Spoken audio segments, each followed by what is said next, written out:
সম্মানিত ফরিদপুরবাসী, আমি প্রথমে এই এলাকার কিছু কথা আপনাদের সাথে শেয়ার করতে চাই। ফরিদপুর পদ্মা বিধৌত একটি ঐতিহ্যবাহী জেলা। এই জেলার জন্ম গতকাল হয় নাই।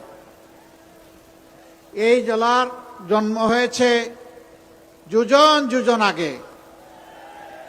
এরকম জেলা, বহু জেলা ইতিমধ্যে বিভাগে পরিণত হয়েছে, বিভাগীয় হেডকোয়ার্টার হয়েছে, মেট্রোপলিটন সিটি হয়েছে, সিটি কর্পোরেশন হয়েছে, উন্নয়ন কর্তৃপক্ষ গঠিত হয়েছে। কিন্তু ফরিদপুর কেন মাটির সাথে গড়াগড়ি যাচ্ছে? কেন হলো না? হলো না কারণ ফরিদপুর জায়গাটা ফরিদপুরে থেকে গেছে, অন্য একটা জায়গায় হয় না। এই কারণে আমরা সমস্ত জেলাকে সম্মান করি, কিন্তু যার যেটা পাওনা তাকে দিতেই হবে। এই ফরিদপুরের বিভাগ নিয়ে আগেও কথা বলেছি, এখনো কথা বলছি।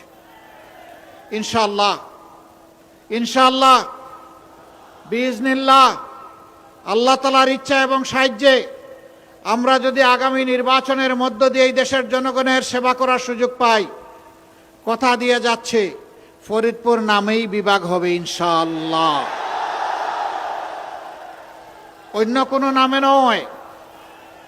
বাংলাদেশে এ পর্যন্ত যে কয়টি বিভাগ আছে নির্দিষ্ট সুনির্দিষ্ট জায়গার নামে হয়েছে। এইটা নিয়ে ছলচাতুরি করার কোনো দরকার ছিল না। এটা নেহায়েত এক ধরনের জিদি মানসিকতার থেকে এটাকে পিছিয়ে রাখা হয়েছিল। ইনশাআল্লাহ এই কালো অধ্যায়ের অবসান হবে। এই ফরিদপুর বিভাগ হওয়ার সাথে সাথে ফরিদপুরকে কেন্দ্র করে সিটি কর্পোরেশন হবে, মেট্রোপলিটন সিটি হবে, উন্নয়ন কর্তৃপক্ষ গঠিত হবে ইনশাআল্লাহ। এখানে মেডিকেল কলেজ হয়েছে কিন্তু পূর্ণাঙ্গ হাসপাতাল হয়নি, সেই একই কারণ।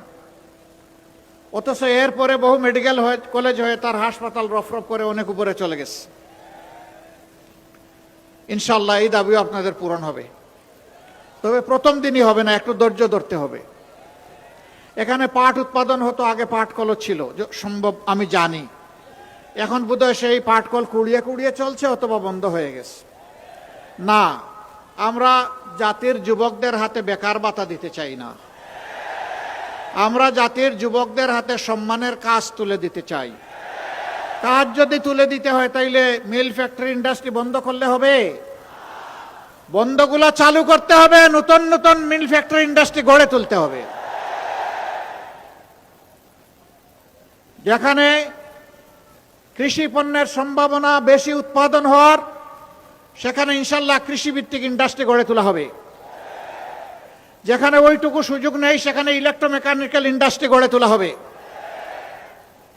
আমাদের মূল লক্ষ্য হচ্ছে গোটা বাংলাদেশকেই শিল্পে পরিণত করা।